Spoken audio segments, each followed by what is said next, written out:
Gold oozed into the icy terrain as the sun hung low beneath the canyon lip. That day the snowfall was light. Like ash, it floated silently and uncertainly, seemingly afraid of what the wind could reveal. I was just traveling away from something I didn't want to mention, not to any specific location. I noticed the crows at that point. 3 of those dark wings, now frozen into motionless veins of glass, were cutting circles above the bend where the creek formerly ran. They were focused on something beneath. I assumed it was a carcass. Perhaps Cugger's kill. I wasn't interested. Not quite yet. I was simply worn out.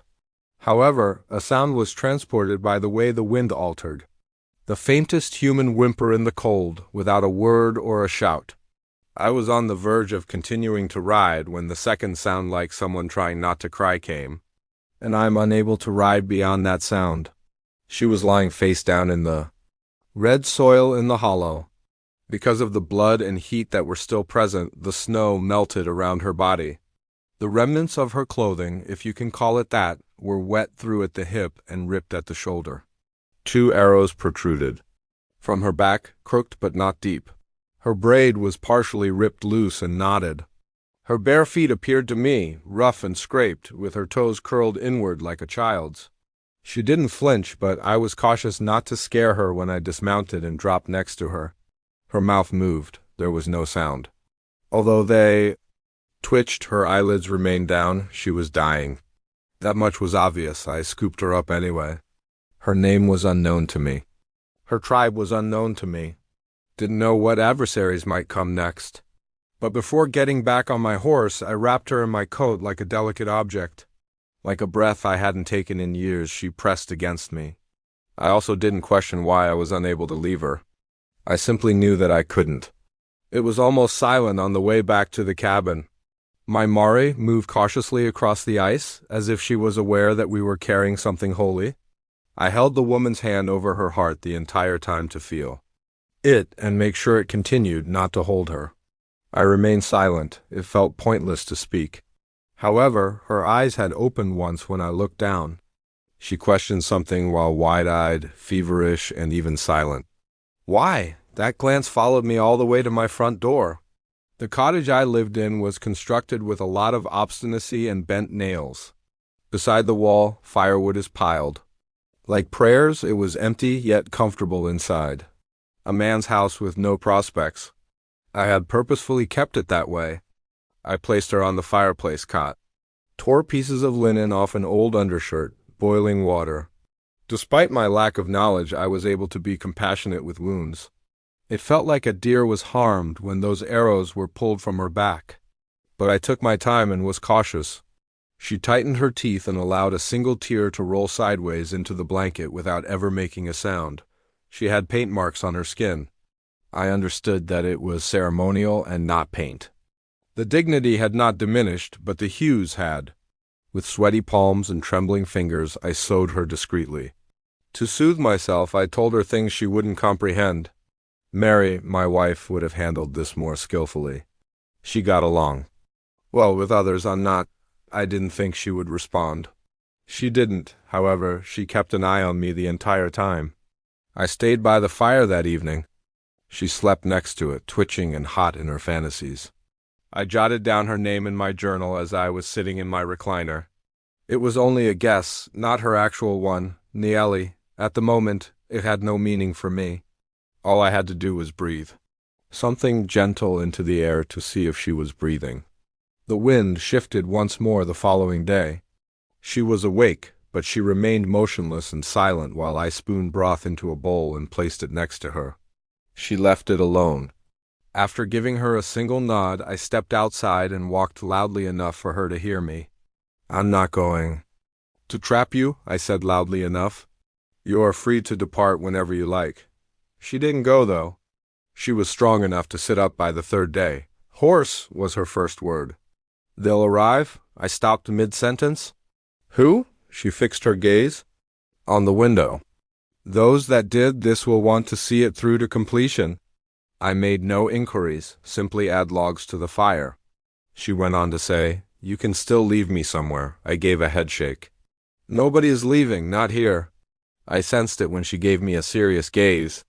That burden between us, not thankfulness nor obligation, just a silence, as if we were both anticipating a change. I didn't lock the door that night. I wasn't sure if I was hoping she would stay or protecting her anymore, not because I had forgotten. By the sixth day, she was standing with her body still damaged but upright, leaning against the doorframe with her hair down. Silently, I observed her from the barn. She didn't look away when she saw me staring. She questioned, "Why didn't you leave me there?" "I used my coat to clean my hands. Wouldn't have been right," she gave a nod. That response, for example, hurt more than she had anticipated. After that, she muttered, "My name is Nieli." I grinned. In astonishment, "I know," she cocked her head. "How?" I picked up my journal. Guess I wrote it before I knew it was true. After that, she turned her attention to the sky and remained silent until sunset. It was just before sunset when they arrived. 3 Comanche riders without any war yells or drawn weapons. They rode politely and slowly.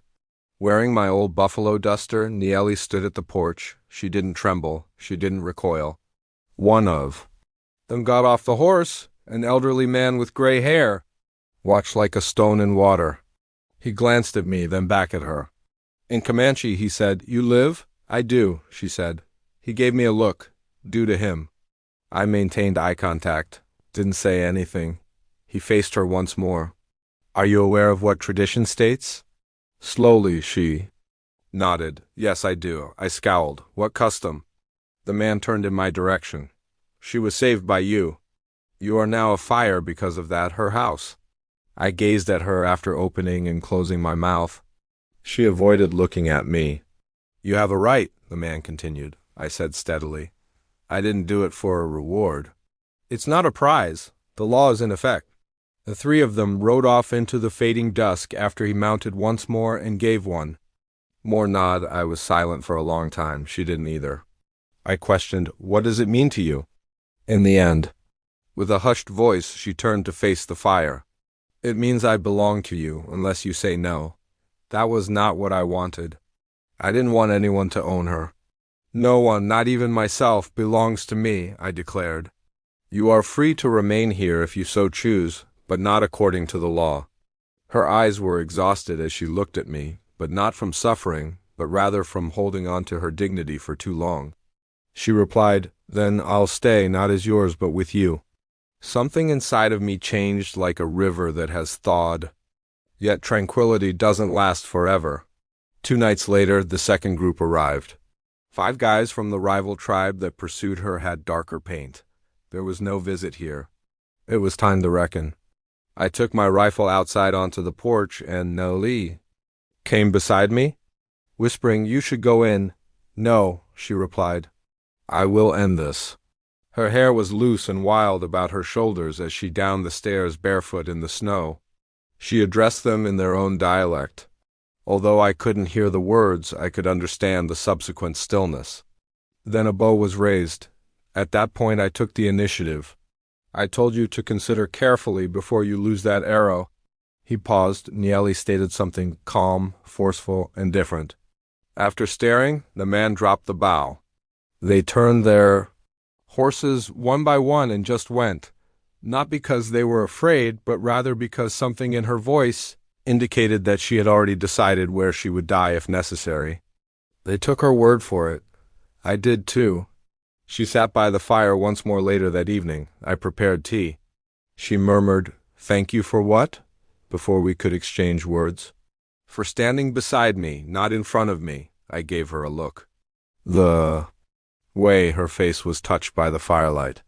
The way her shoulders were no longer shaking. "I didn't save you to make you mine," I said. I added, "I know, but maybe—" "I saved you so you could choose what comes next, even if it was the slightest thing." Her smile at that moment was sufficient. The story concludes with the door remaining unlocked and 2 chairs by the fire, since vows are not necessary for everyone. All they need is someone who halted as the other riders passed. Don't turn away if you ever find yourself on a cold walk, with crows flying overhead. Broken things don't always wait to be fixed.